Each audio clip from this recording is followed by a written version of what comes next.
So if you haven't already, just take a moment and make that pause as if you're entering into the Dharma room.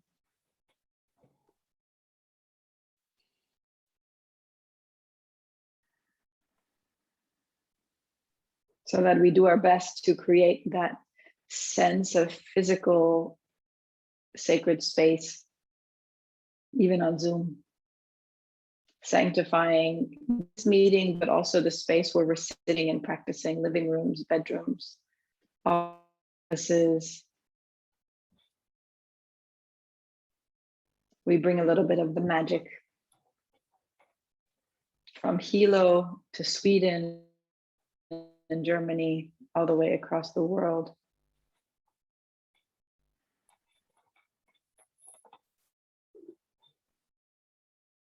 Tuning in with our mantra, we know from this tradition. Don't even need to teach it with you guys. We just offer it out. For Mirka, all teachers, all blessings in our lives. Om Sahana Bhavatu, Sahana Punaktu, Sahaviryan Karavavahai, Tejasvina Vati Tamastu, Ma Vidvishavahai. Om Shanti, Shanti, Shanti.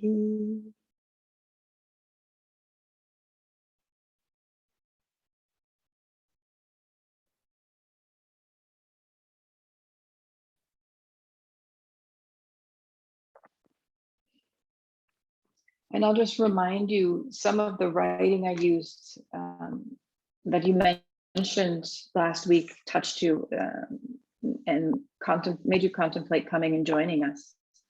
This is a selection of words from a poet named Rainer Maria Rilke, who's a German poet. And he said, be patient towards all that is unsolved in your heart and try to love the questions themselves. Like mysterious mountain cabin locked up tight, like books that are written in an unknown language. For the moment, do not seek the answers, which cannot be given because you would not be able to live them. And remember, the point is to live everything. Live the questions now. Perhaps you'll gradually, without even noticing it, live some distant day into the answer.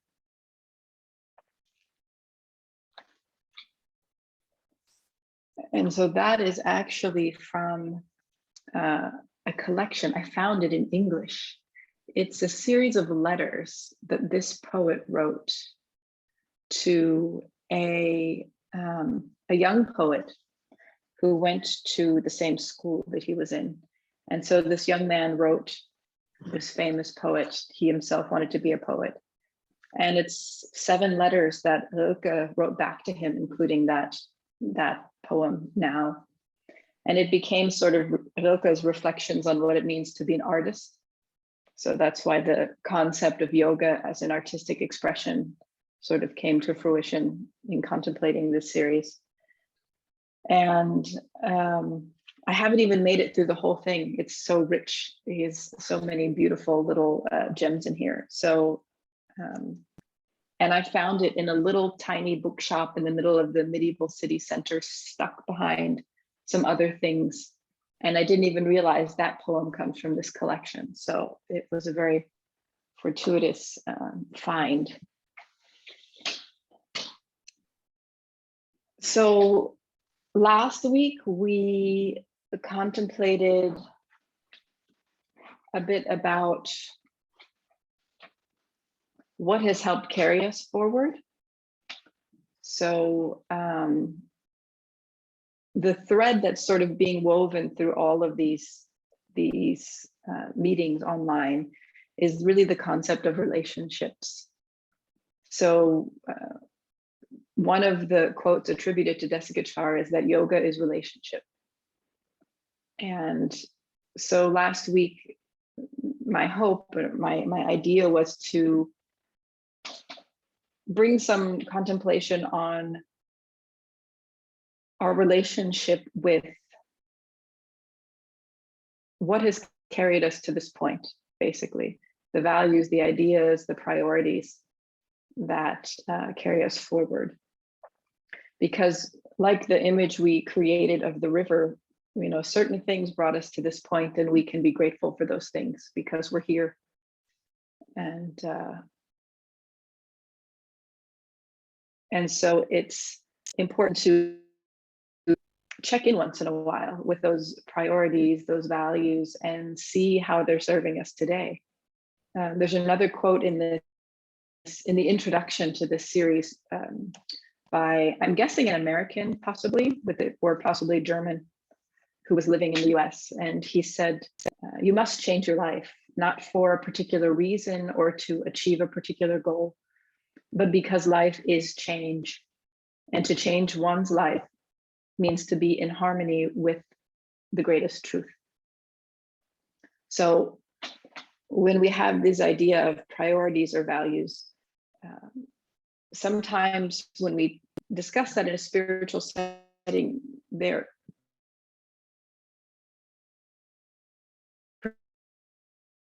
presented as a rigid thing. And so into that discussion, I just wanted to introduce this concept of recognizing, are they appropriate now? And are they worthy of shifting or changing how we relate to them now? And so before we sort of move forward, I just wanted to have a little bit of a conversation just to see how the last week sat with you, and if there's anything that sort of came up for any of you on this topic before we step forward.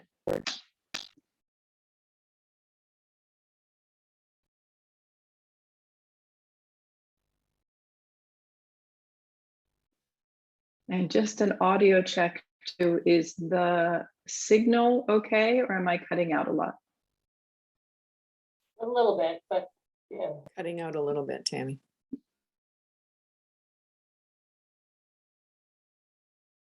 Okay. Well, one thing I'll just say is that I used the breathing practice quite a bit, especially in the latter half of the week.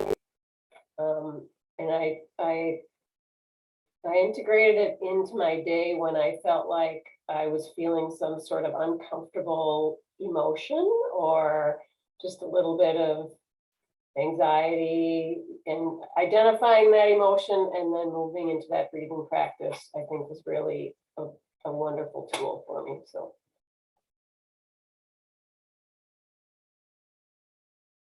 And now I think you're frozen.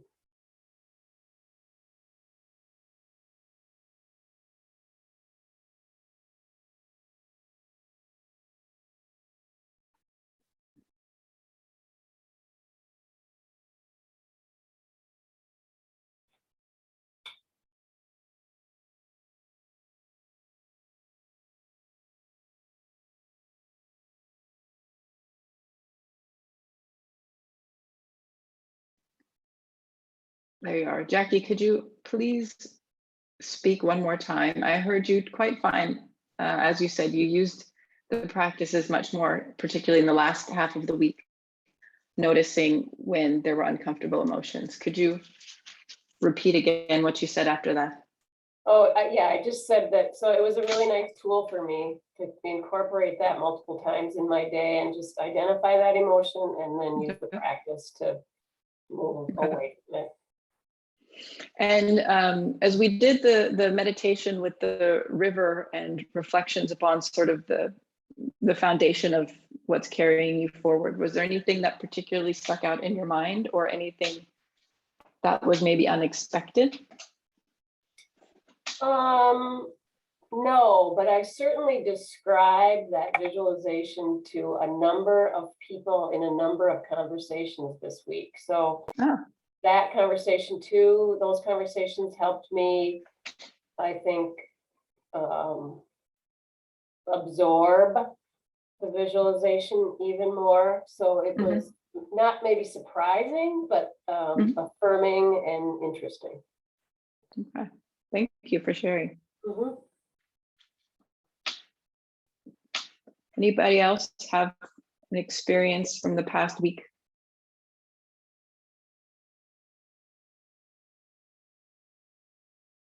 I'm learning to be patient and give people time to think if they'd like to share. I tend to rush forward, but I've watched Mirka long enough to be more patient. I Go ahead, Lotta. because my life is kind of turbulent right now. I felt Mm. this calmness in my body after the last session, and it lasted for a couple of days, although I didn't practice those days. So I felt it made an impact in my system. Mhm. And you also participated Wednesday evening in the integrated practice Yeah, that right. followed. I shared that, yeah, I shared that with all of you. So with Lotta and a few others, we did a restorative practice because each of the people who were live have some turbulence in their river of life right now. So we did a lot of resting and just sort of embodied that visualization physically, and also nourish the body with some stillness. Yeah, that was great. It lasted until the weekend. Good. Excellent. Thank you, Lotta.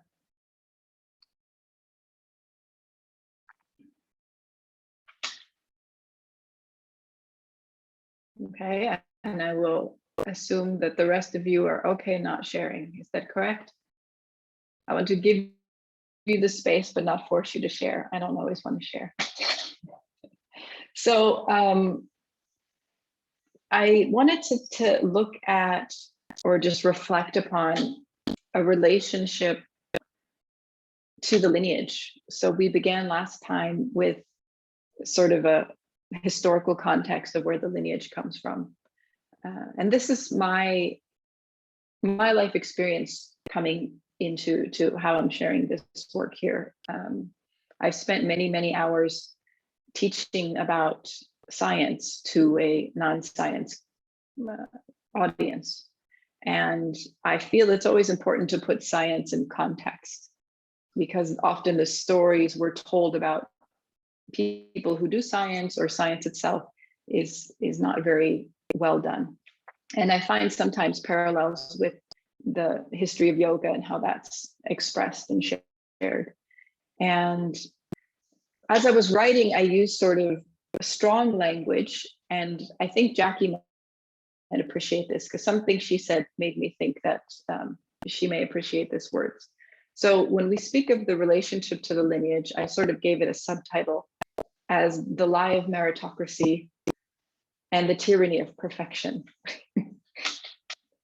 So especially in yoga, I find that, and in science equally, I find that we are told the story, and many of us like to believe the story of sort of the elevated individual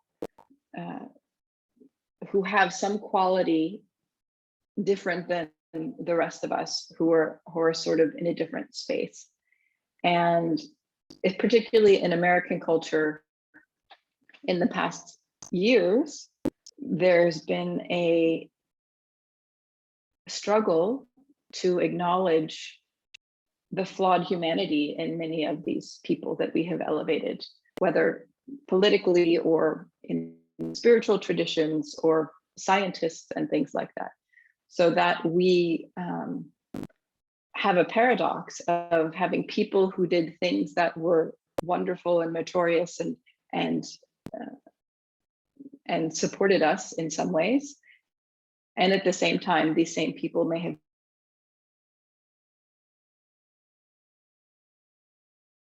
things that were, and yet these are the same people. And we have within us, thanks to our ancestors, we have the capacity to protect ourselves. And one of the ways we do this is sort of being able to classify people. As soon as we meet somebody, something in our brain, thanks to our ancestors, identifies that person as part of my tribe or somebody who's different from my tribe. And so this is it's the gift of our ancestors, but as we spoke about this concept of change, sometimes the gifts of our ancestors aren't as relevant in the current time that we live in. Whereas our ancestors lived in a very small world, we live in a very big world, a world where we're connected, and our tribe is really a much larger concept than it used to be. And our ability to create an image that other people are different than ourselves has been our survival mechanism, has brought us here. And it's one of the values and one of the ideas that today is still celebrated in some ways, but can lead to some struggles. And so, so I did a little bit of writing on this, and I'll give you a link to it, about the concept of identity and the concept of enoughness. So when our brains sort of see people and label people and put them into a box, we're not just doing that with other people, we're constantly doing it with ourselves. And I think something that Jackie said, you said something about the moment that you're in this transition of retirement, where we sort of have this identity that we formed within a certain group, whatever our work in the world was, as we transition to a new version of the work in the world that we're doing, our identity has to change. And it becomes a challenge because our brain is very much wired to find our identity within that space. And now the beautiful experience that Jackie's going through, a professional transition, is now your space is the same. And the values and the ideas that carried you and lifted you and elevated you here, you're in that space of not knowing how they apply in this new world. And was very much the same for me. And I get the feeling that Catherine might know this as well, as I changed from academic scientist to science policy to yoga teacher, was the figuring out myself within that, and still to this day is a challenge. And so as we see it very much in our yoga community, yoga therapy in the US has been a great thing. It's been a way to elevate traditional indigenous practices from India in a way that's connecting with a larger global understanding of things like physiology, things like neurology, things like neuroscience, and understanding these ancient practices in a new and colorful way, and even integrating them into control studies and bringing them into the scientific method as well. But one of the things that Mirka has spoken a lot about, and which I find as well, is that the practice of yoga, even our individual practices, has become a way of looking for the next credential and looking for the even deeper minutia.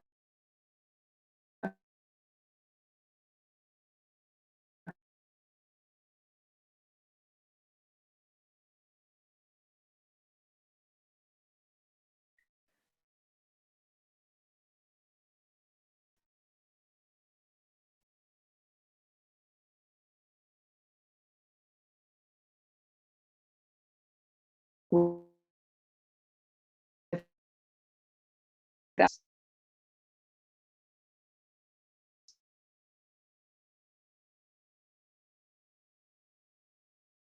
important. And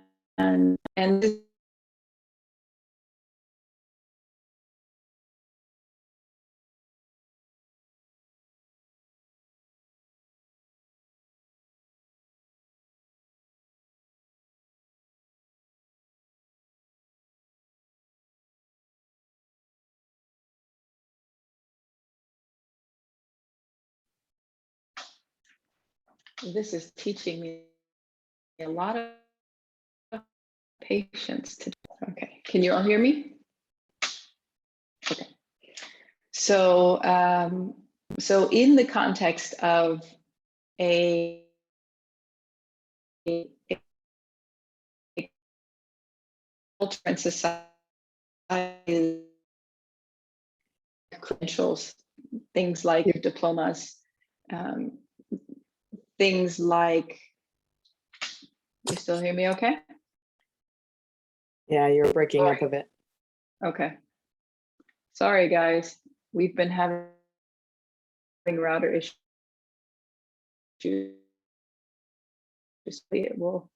So we live in this culture, and we are those of us working in the community of yoga are to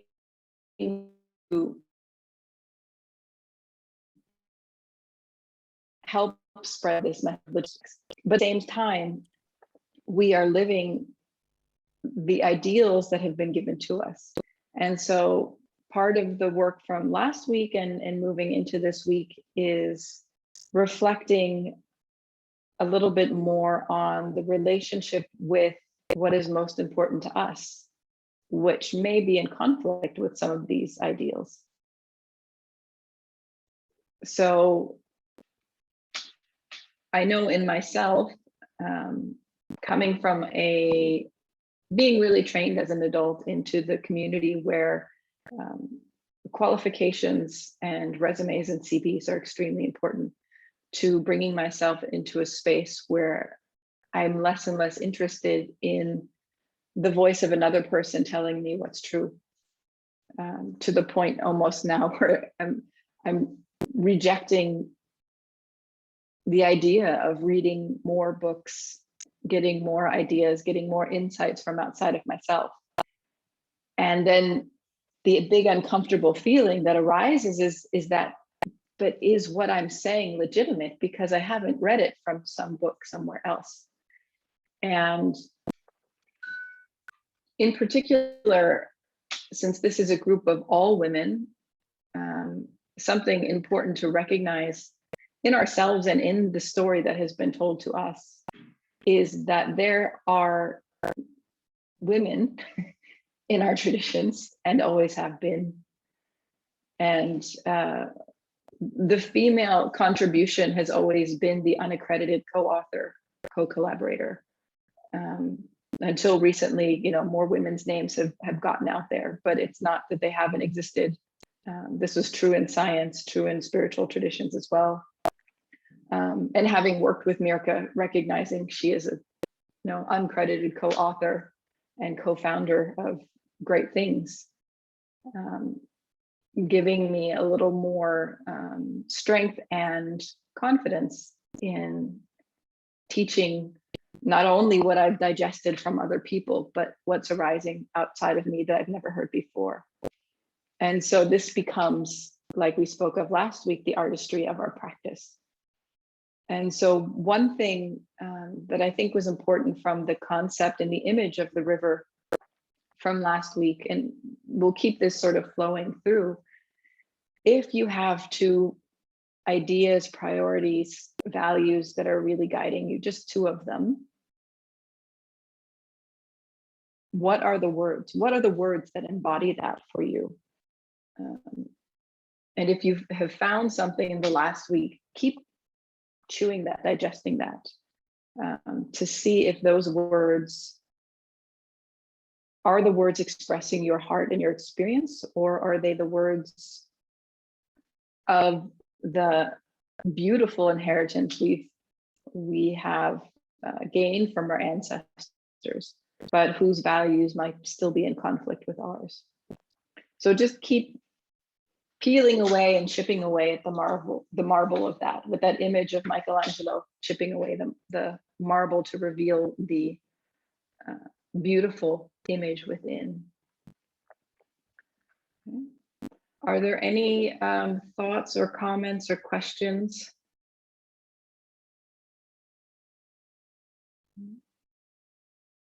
And is the image now stable?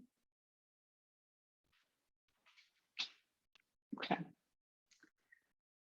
So today, the main focus I wanted to embody and reflect upon is one of the, it's expressed through one of the Yoga Sutras. and at least my understanding of them. So really what this is, last week we worked on contemplating a bit our relationship with our values, if they can be separated from the values of our ancestors. Are they in alignment with what our lived experience is telling us?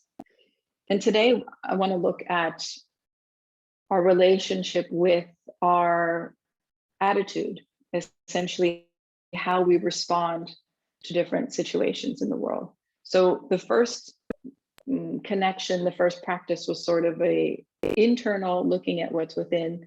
And today is more looking at the intersection of our response to what's happening outside of us. So I'm going to refer to Sutra 133, which everybody here knows of, and Lotta, you as well, even if you don't have it in your mind.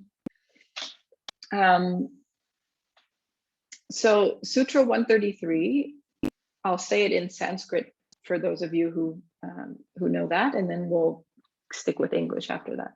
So Sutra 133 is Maitri Karuna Mudito Pekha Dukha Punya Vishayam Pavanatah Chitta Prasadanam.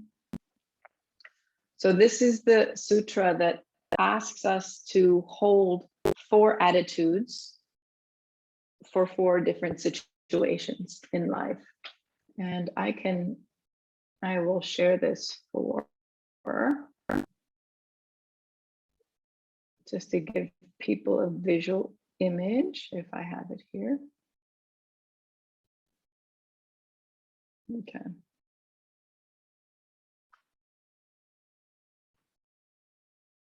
There we go. So just color coded. So a reminder. So this is, of course, for you guys, you've heard this many times. We've gone through it many times. So we'll come through it with a new vision, a new filter. So Maitri is the concept of friendliness. We hold this attitude towards situations or people who are experiencing joy or peace. Karuna is compassion, which we offer for the situation of suffering, dukkha. Mudito is celebration, joyfulness for the situation of actions that are meritorious, actions that we view to be positive. Upekshanam is equanimity for detrimental events or actions that we judge or condemn to be against our values, something that is not meritorious. And one way to understand these relationships is that holding these appropriate relationships for these situations or attitudes for these situations will bring clarity, serenity, tranquility. Another way to consider this sutra is to look at these attitudes not just as a way to practice responding to certain situations, but as an attitude that arises when clarity is present. So a siddhi rather than a practice itself.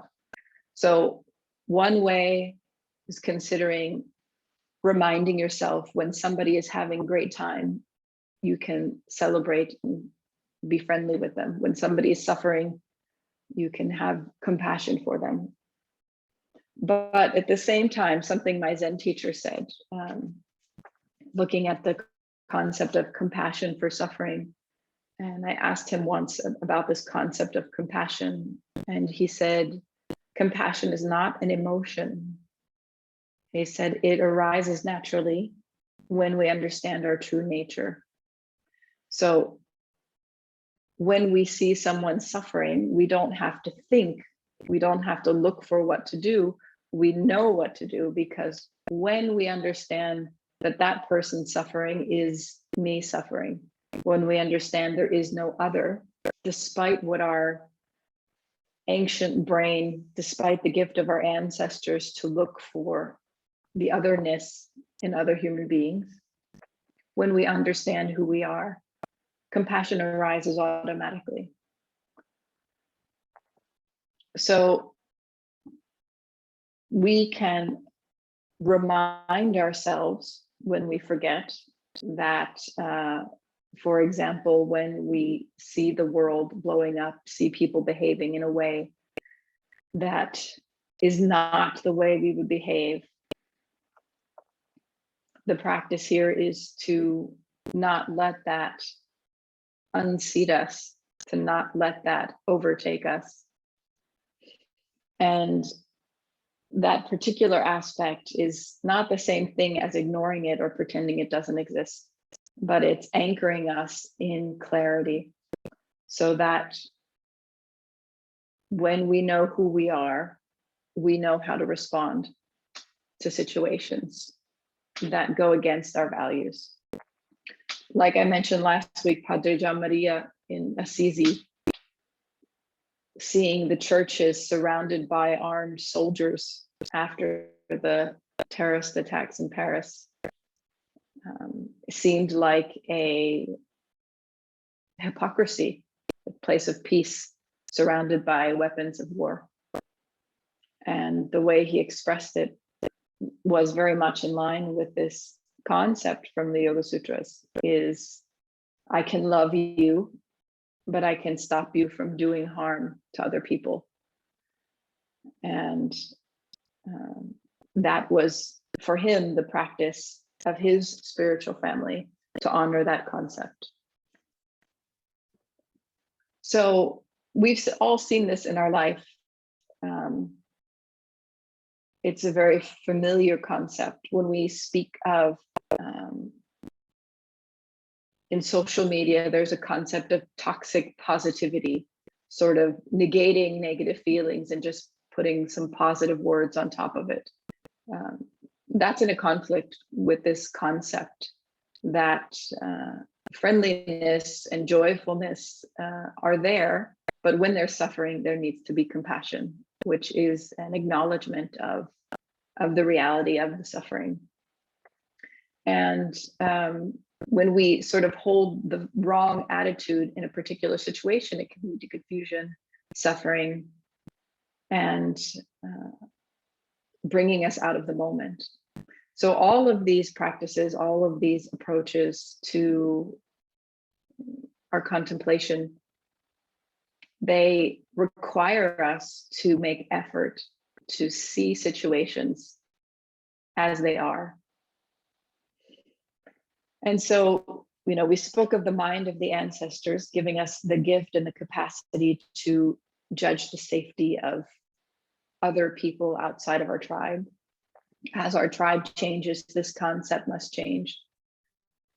As this concept of oneness with all people changes, we're more able to tune in to a clarity to see the situation as it is, to respond to the situation in an appropriate manner.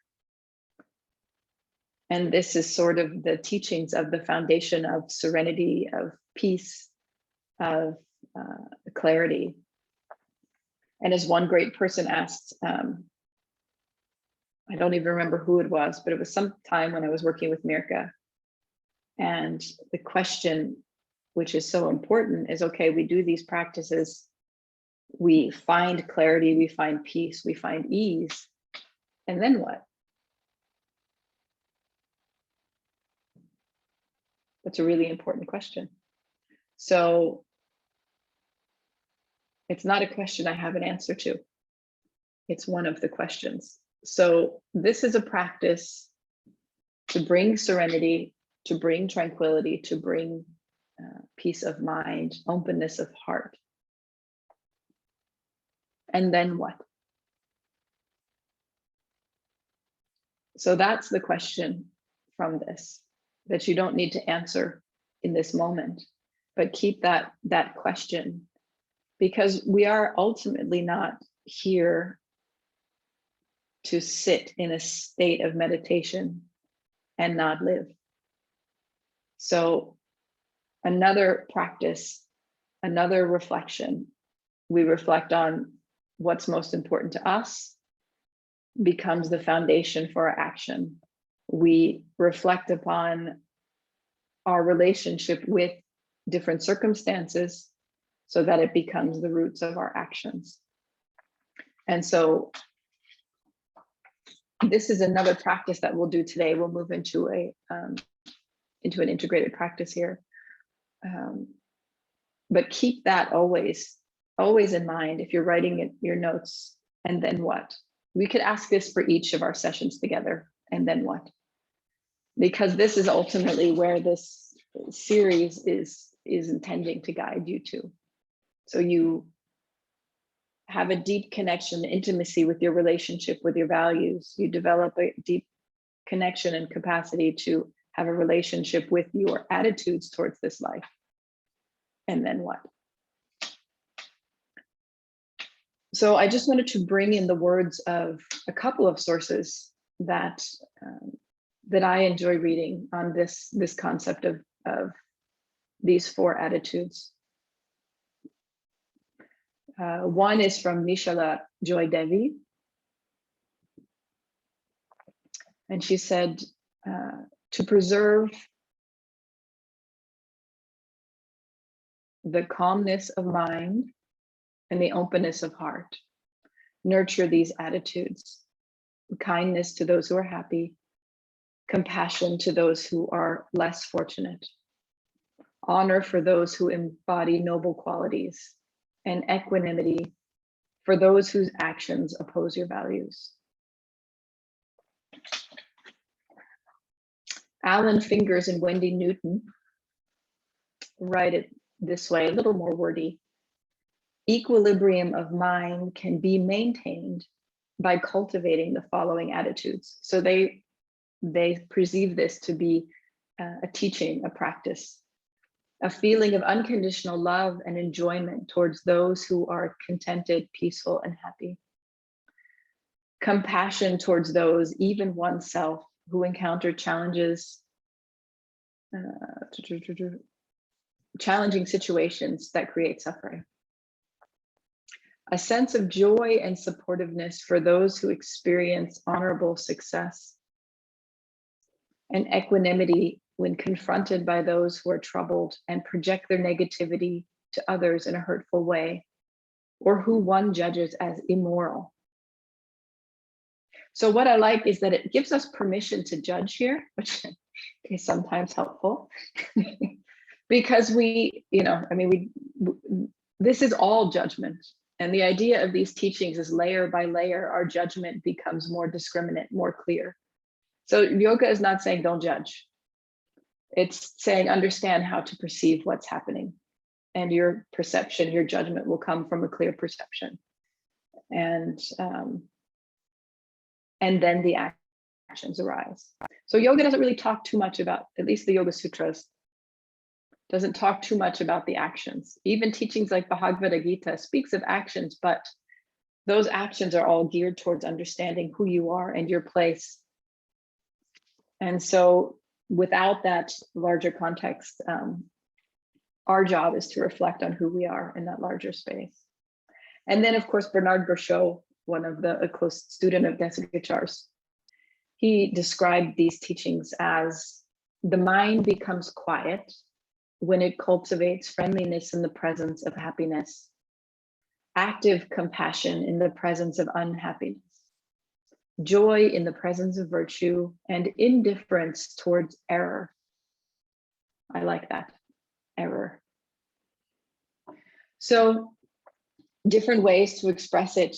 If you're a person who finds words to be your venue of artistic expression, please reflect in the next week or so of how you might express these concepts.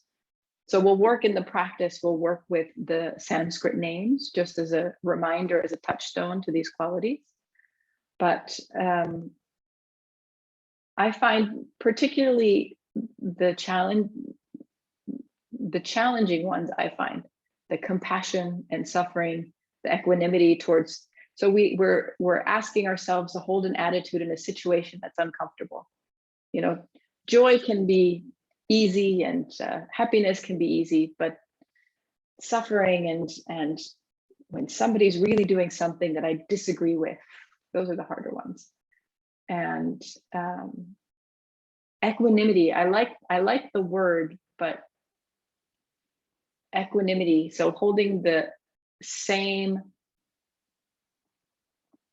energy is how I might express it. Holding the same energy when something is not going your way. That's, yeah.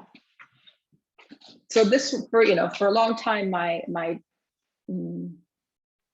natural tendency towards stoicism, so my natural low emotional reactivity made me feel like, equanimity, that's something, it's not bothering me. And as you get older, you can realize this concept of equanimity is not a stoic face that is just the slow reaction you have to your own emotions, but a real centeredness. And as I see it, that equanimity is not so easy to practice, but something that arises from our practice and can be a surprise when it pops up and it's there for you. So I just wanted to open things up again in case anybody wants to share, have questions, and then we'll go into a short integrated practice with body, breathing, and contemplation. Yes, Heather. I had a question. The quote that you shared from your Zen teacher, I got the beginning of it. Compassion is not an emotion. It arises when we understand who we really are. When we understand who we really are. No. So he said, I'm mixing up two things, but he said something like, and this is all paraphrasing, of course, he said something like, when somebody is suffering, you're suffering. And so your response is different than if you see somebody suffering and see them as suffering. And so it's not a thought and it's not an emotion. It's just how we are when we're centered. Mm-hmm. And I feel that all of these qualities are how we are when we're centered. If somebody has success and we feel centered, our response won't be to feel jealousy. Our response will be to happy. And he used the story of the Dalai Lama. So he was at some place with the Dalai Lama watching as he met with people. And so a person would come and they had a new baby and he was so excited, oh, baby. And he was very, very expressive and excited. And then the next person would come and, my family has died and I'm suffering and, horrible, painful stories. And he wept and he shared. And then the next person would come and, and so his emotions were all over because he was just responding to the person in front of him. And he didn't need to put on a face. He could just be present with the person and the attitude arose on its own. So that's the image of this. That's just with karuna, with compassion, but the others as well. And I think this is the teaching in the Christian tradition of, turn the other cheek. The equanimity is, for me, the fourth part is that kind of teaching. Like Padre Gian Maria said, somebody smacks you, it's like a child. You wouldn't smack the child back, hopefully. If you're centered, you won't smack the child back. And so the capacity in his tradition in lineage is to really see the concept of people as children of God. And so that capacity opens not just compassion, but also the equanimity for those who are truly, looking to harm and destroy. And truly being able to be present with someone and meet them where they are. Yes. To think of having the emotions go up and down like that, I tend to be such an emotionally reactive person. It sounds really tiring. But I heard this really wonderful quote yesterday. I think it's a Zen saying that life is a river. So I was thinking about the river Yeah. image in my mind. And I heard yesterday, life is a river and we're on a boat going down the middle of it. And on one bank, there's pleasurable experiences. On the other side, Mm. there's negative experiences and painful experiences. And we dock at each side as we go down the river, and our challenges come, our struggle comes when we drop anchor on either side. Mm. So that was a really helpful addition to the image in my mind of life as a river and dropping anchor, and how we'll drag ourselves and struggle with this heaviness. So Beautiful. Yeah, and that capacity to stop without getting stuck is, what we call it, I call it the pause. And really it is, the gift of our ancestors is stuck in the part of our brain called the amygdala, which is so fast. It responds immediately. That person doesn't fit here, boom. And if you can stop long enough, the prefrontal cortex has time to kick in, so that what we believe, what we value can say, okay, wait a sec, and create that space to be with it. Yeah. And so I feel that these practices, neurologically are really, slowing down or at least creating space around that amygdala reaction, so that we have that capacity to invite our own intentions and values to really be the navigation on that boat. yes, thank you. And it makes us not so reactive, to come down, get calmer, and don't react on everything like this. Mm. So Okay. life gets less dramatic. But I love that what you told about Dalai Lama, meeting people with the same emotions. I really love that, because I thought it was menopause. Now I can say I like Dalai Lama.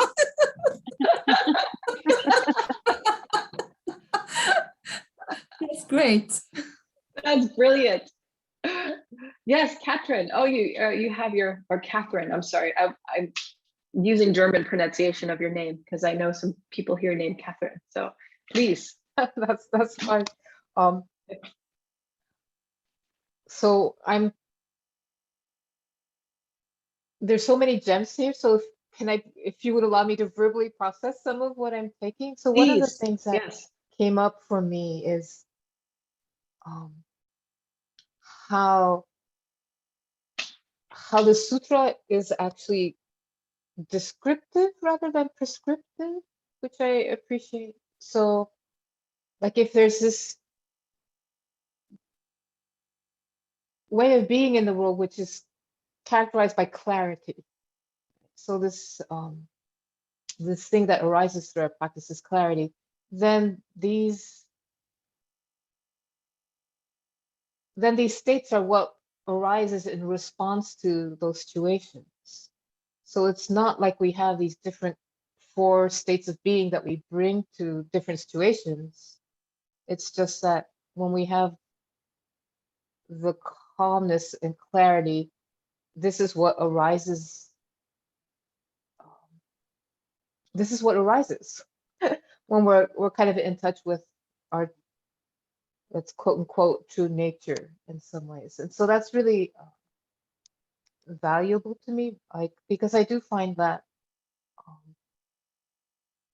in my own practice, I draw a lot from the kind of Buddhist teachings as well. And I do find that starting with a Maitri practice, a loving kindness practice, just is such an easier entryway point for me. And I feel like that's probably because Sukha, that place of kind of joy and ease, is actually kind of closer to who we really are, like the place that we kind of naturally dwell. And I see that in people like the Dalai Lama, or whatever. It's like there's this kind of, they default to joy. um, and when we're in that place, you know, these are the responses that we have. And I was also thinking earlier, I mean, when you were talking about ancestral gifts and what's your lived experience, because I've been, so I'm hearing, I get a lot of messages about how curiosity is important. Right? You want to be curious about the world and inquire about the world and all that. And I realize, like, I aspire to that, but that's not sort of my lived experience. My response to the world is actually more of wonder. And it's like, oh, how amazing. And so there's a little bit of curiosity there, but it's not the curiosity. And I was reminded of a story where, and this was around the conflicts around in Arizona around building telescopes on mountains, and how, you know, the astronomers were talking about how, oh, what we're doing is we're looking into the universe and seeing into like the creation and the womb of our mother, is what we're doing. The beginnings of time, we're exploring with curiosity, like we want to know where we came from. And then the response of the indigenous elder was, wow, we would never pull open our mother's womb. Like that's not how we do it. So I realized that as much as I value curiosity, the way it's been packaged and given to me, there's also a component of violence attached to it. And so it helps me, today's reflection is helping me say, well, maybe I can actually put that aside for now and really dwell in the place of wonder more, just that has kind of brings curiosity and reverence and just delight together. So thank you for that gift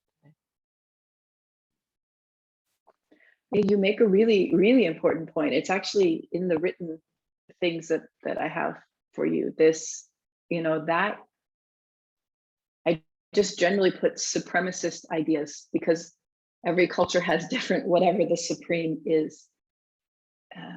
In that, and so that anytime we look so strongly to and identify with a particular group of people, there is violence in the language, in the ideas, in the laws, in, you know, the foundations of our cultures and societies is deep, deep violence, and misogyny, truly, and yes, and you know, we know anybody who's been in the astronomy community. You know, I worked for the National Ground-Based Astronomy Program for the United States. Telescopes and indigenous lands. There's, you know, a lot of Americans don't realize how much history of violence is there and continues to be there. And I think, you know, what you said is a really important aspect of our healing going forward, is to be okay in this space without necessarily valuing curiosity in the way that it has been. And so, yes, thank you for that. It's a big part of it. And actually the link that I have was in the context of identity, was last summer, and follows the voice of James Baldwin. This is a quote from he's reflecting on some writings from Nietzsche talking about diving deep into knowing who we are. And James Baldwin said, "The truth forever for everybody is that one is a stranger to oneself. And that one must deal with this stranger day in and day out. That one is in fact forced to create, as distinct from invent, oneself. So every day an act of creation of who you are, which I think is, James Baldwin is one of my big inspirations about the expression of what it means to be a human being. And so this is very much a part of the practice of the arising clarity to guide us forward. Thank you for that, Catherine. Anybody else have thoughts or comments or questions to share?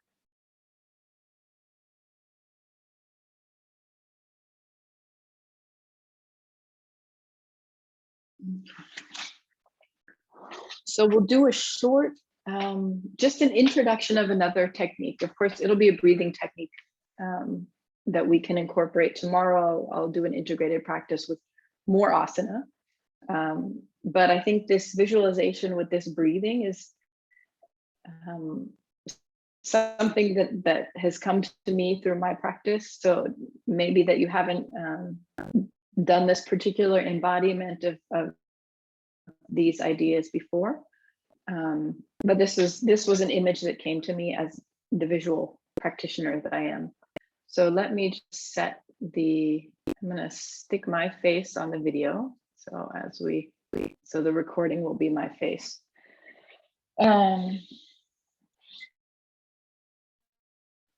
So we can just begin sitting the same standing.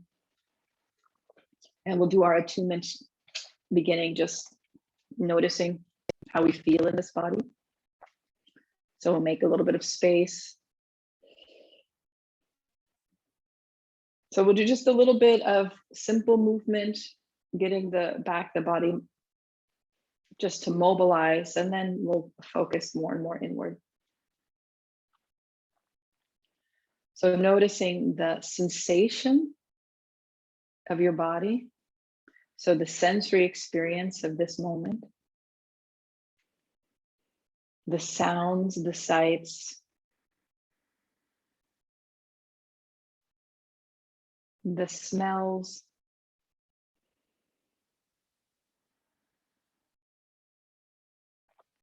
Taking that sensory experience a little more inward to feel the sensations in your own body. Feelings of muscles, nerves, pleasant or unpleasant sensations.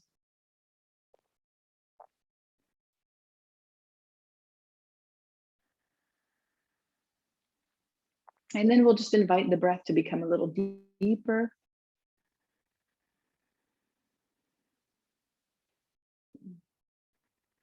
And I like this word, I take from Mirka, this invitation to the breath, because depending on where we are in our day and what we've experienced, the reaction of the breath to that invitation will be different. So just offering the body an invitation to breathe deeper gives us a lot of information about how to move forward in our physical practice from here. And just a review of the 4 parts of breathing that we've practiced in this tradition of Vinyasa Yoga. There is the inhale, anatomically as a downward motion of expansion and receiving. A pause after that inhale. Exhale, as if the pelvic floor initiating, foundation of the exhale, moving upward. And then a pausing of the breath after exhale. Inhale. Pause. And exhale. So finding the rhythm of your own breath this morning or this evening.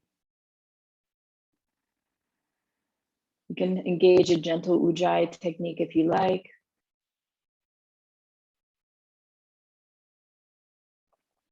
And then just to give an image of the mind to follow, if the mind likes images to hold on to, with that inhale, as if you're receiving through the inner channel all the way to the pelvic floor. And as you pause, opening to a spaciousness all the way down to the earth. And as you exhale, moving back up through the center channel. And then that pause after exhale, opening to a spaciousness above you. Inhale, flowing through the body. Pausing, opening to the spaciousness below. Exhale, moving up. Pausing, opening to the spaciousness above. Just continue with that image.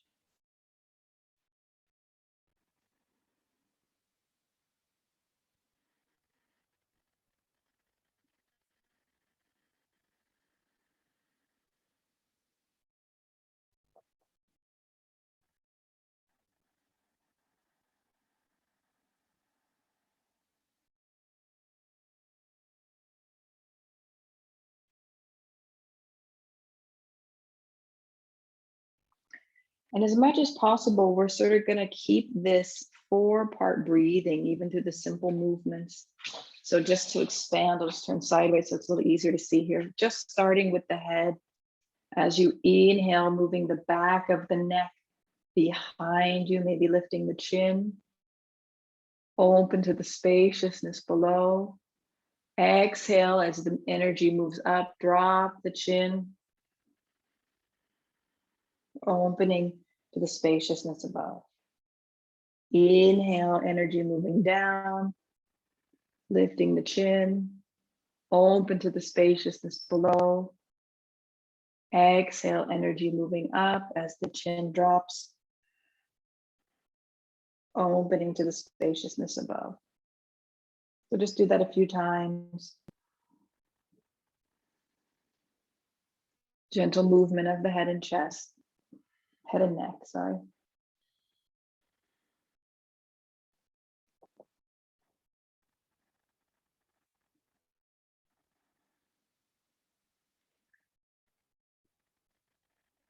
You can stay seated here, or if you'd like to stand to lift the energy a little bit. Same idea with a Tadasana kind of body position. Same idea, center channel as we inhale moves down. So you're doing an opposite motion of the arms, spaciousness below. Exhale, energy moving up as the arms come down, opening to the spaciousness above. So inhaling and exhaling. If the imagery becomes confusing because the arms are moving in the opposite direction, just let it go. We just want to mobilize the shoulders, wake up the rib cage a little bit more, the belly. Gentle movement.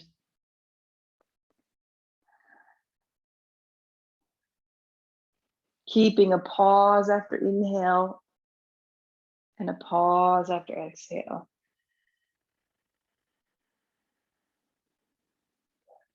And just very simply, we're going to move the back. So either seated or standing, just let the hands slide down the legs, bring the low belly to the thighs, head down. Inhale, extending, lift up. So that's the movement. Stay here, exhale. Pause. Inhale. Pause. And then move down again.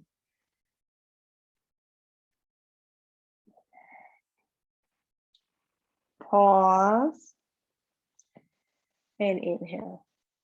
So keep moving gently with your body. Pausing after inhale. And pausing after exhale.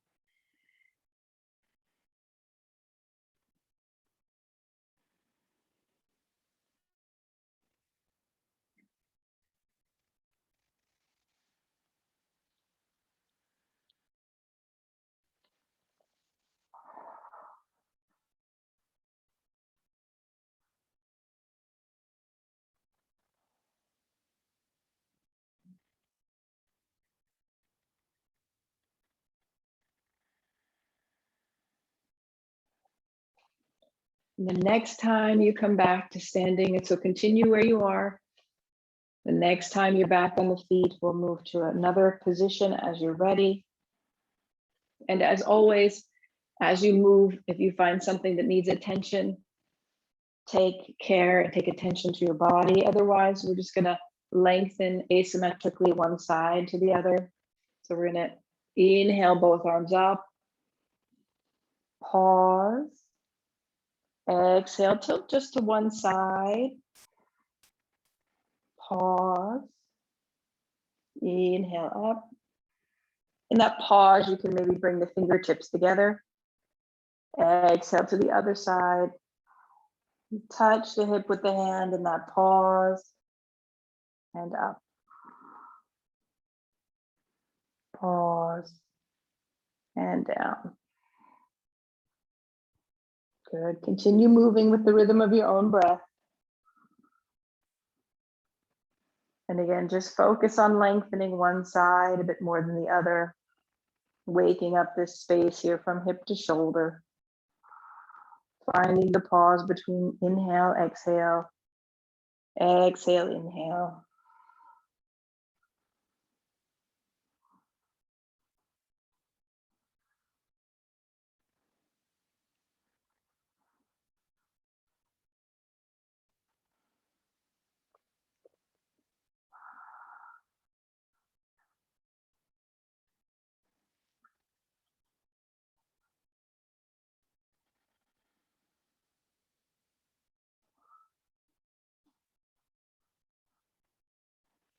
And then as you complete the last round, and come back into Tadasana.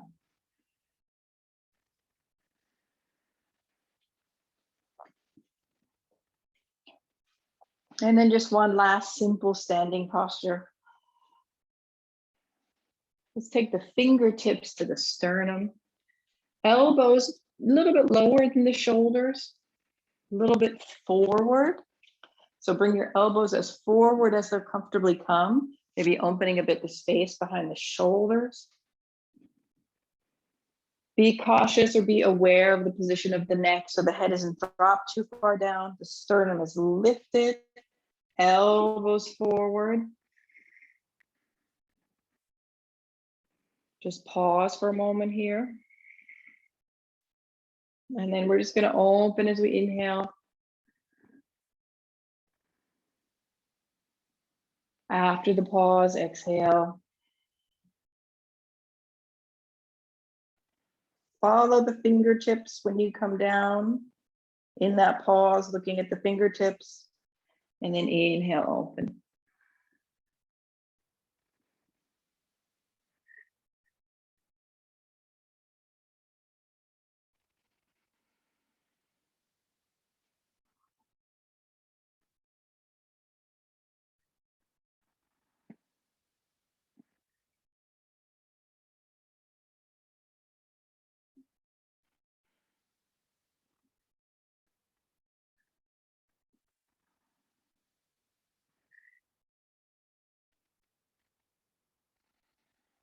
Good. And then as you feel ready, we'll just do a simple movement of Chakravakasana on the floor. So a couple times, we'll keep the 4-part breath here. So inhaling, pause, exhale, drop the shoulders, drop the elbows, drop the head, move back.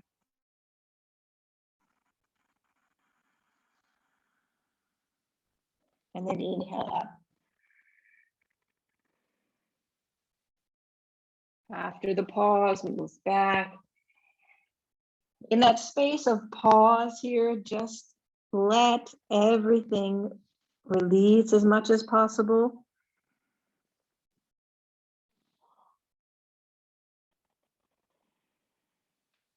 Moving on inhale and exhale, holding the position on the pause.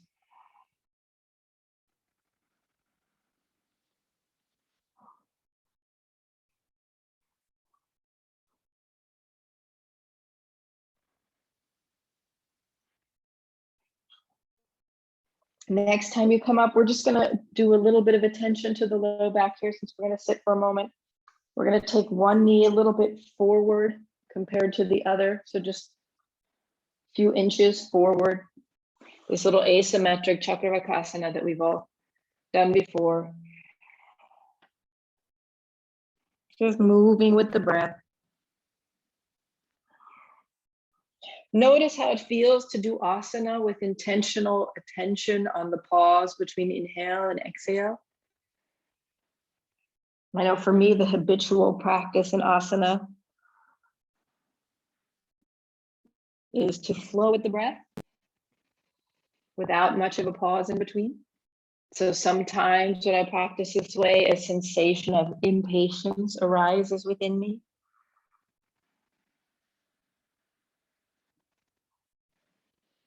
Somehow I'm in a hurry, even in my asana practice. So a few times with the asymmetric position in the knees, and then switch the knee position. So move the other knee forward and the other knee back. And then a few more times again, asymmetric knee position.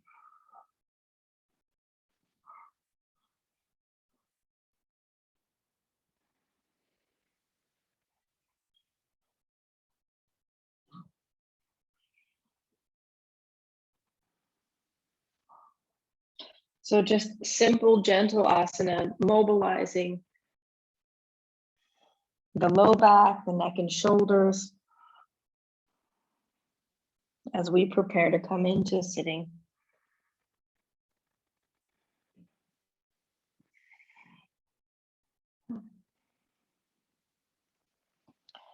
And then as you complete, I'm going to move forward here to a seated position on a chair and find a way that you can comfortably sit wherever you are. We'll do a visualization with pranayama, with the 4 attitudes we talked about.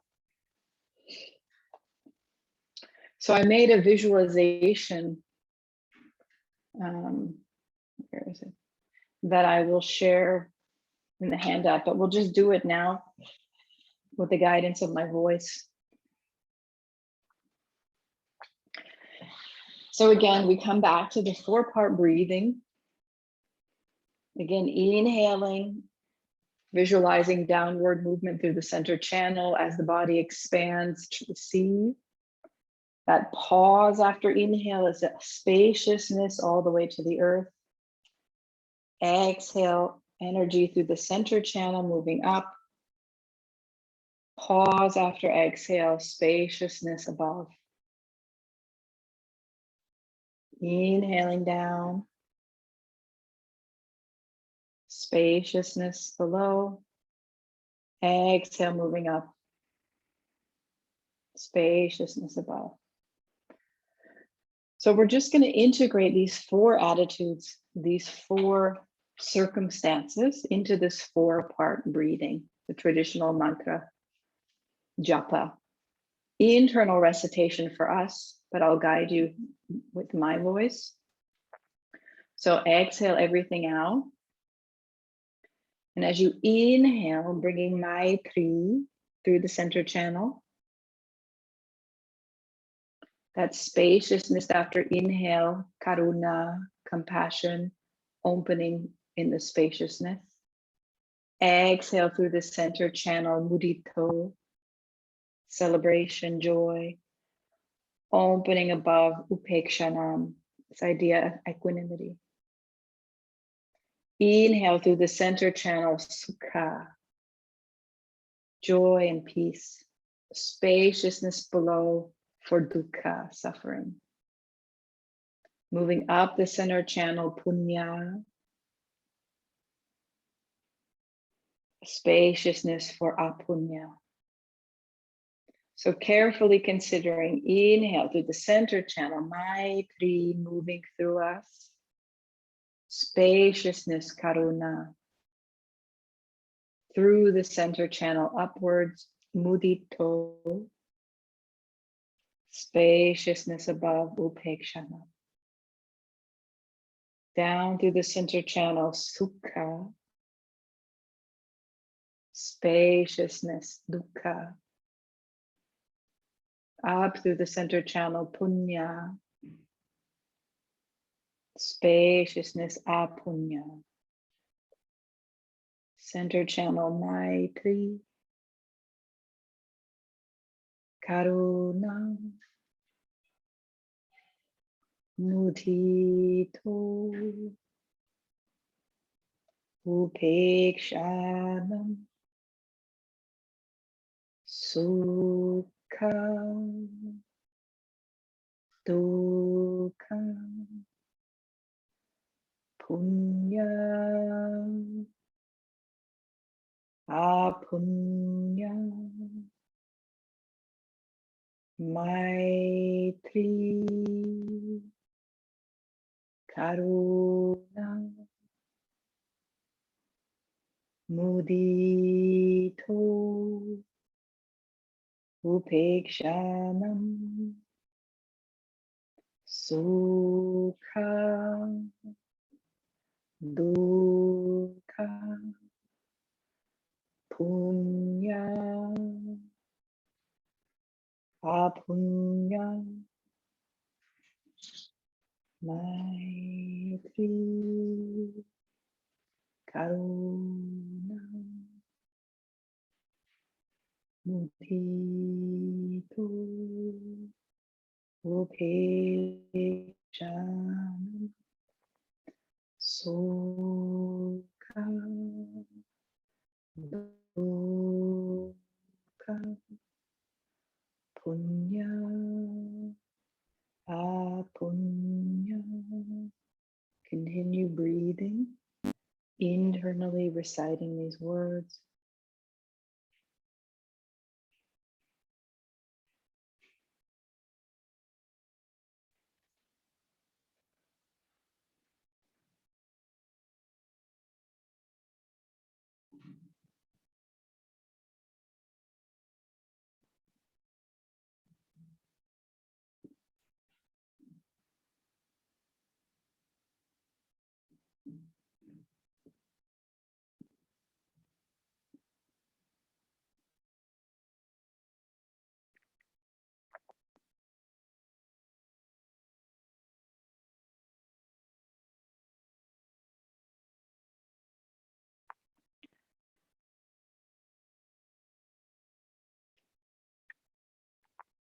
And as you complete the last round, let the breath settle.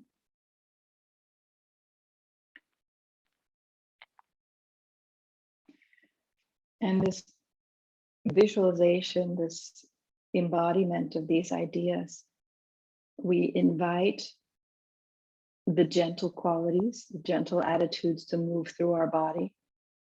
And the more challenging attitudes and situations we hold in a space nearby, but not within.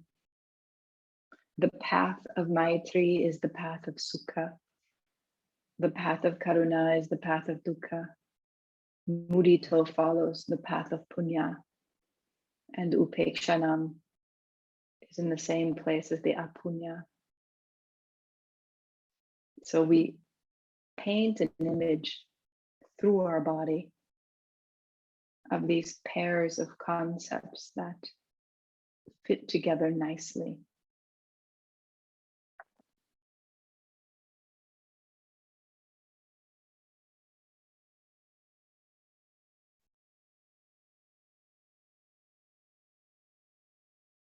And so any variations of these imagery, of course, are beautiful practices to explore. But this one is just to help solidify, embody the pairings, to help us remember what naturally fits together.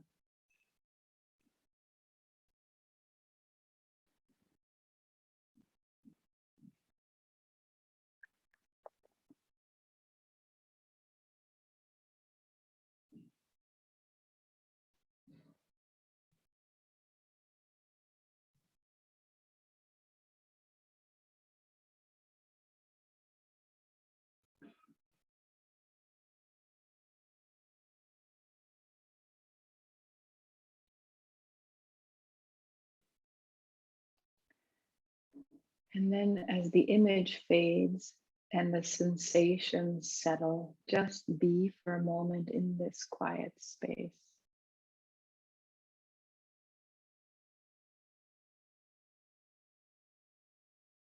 In that sweet translation of the teachings of the Tao Te Ching, that says something like, be still, can you be still long enough to let the mud settle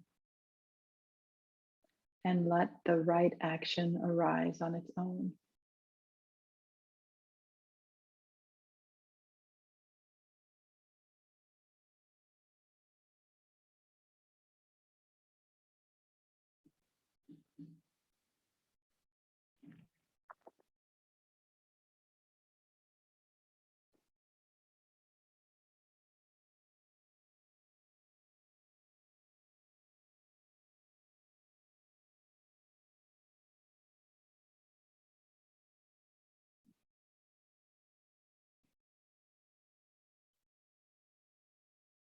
And in this quiet space is the space where we have the opportunity to create ourselves each day.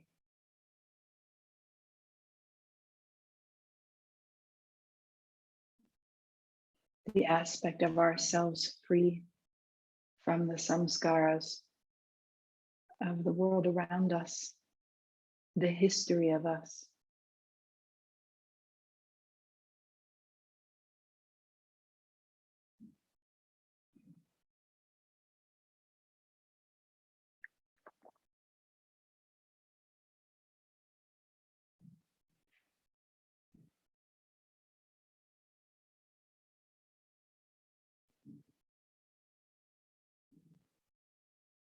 And as we transition out of this quiet space, may our existence become a gift to this world.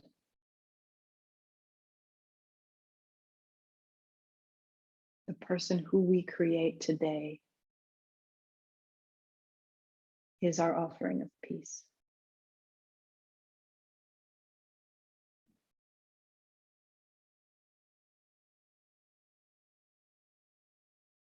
Lokaha samasta sukhino bhavantu.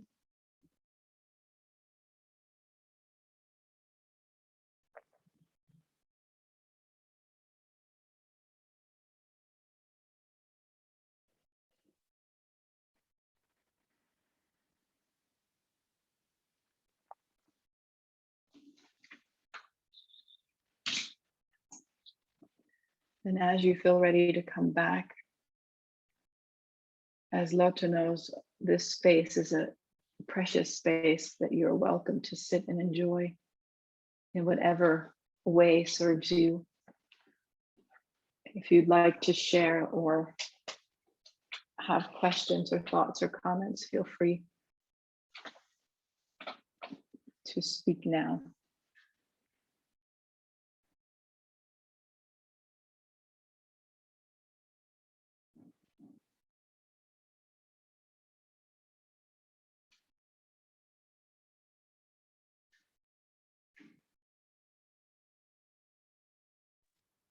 I'll share something.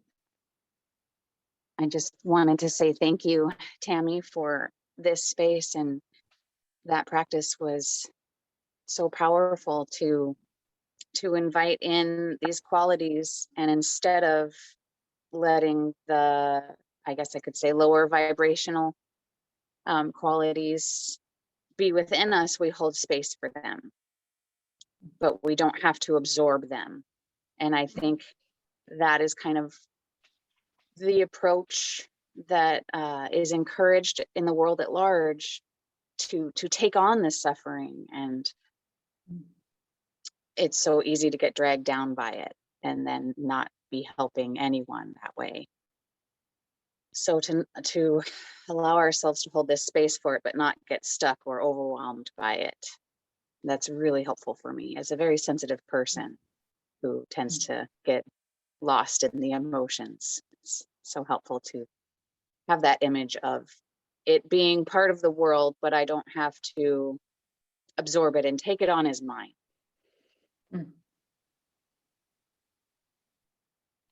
Very important. Thank you.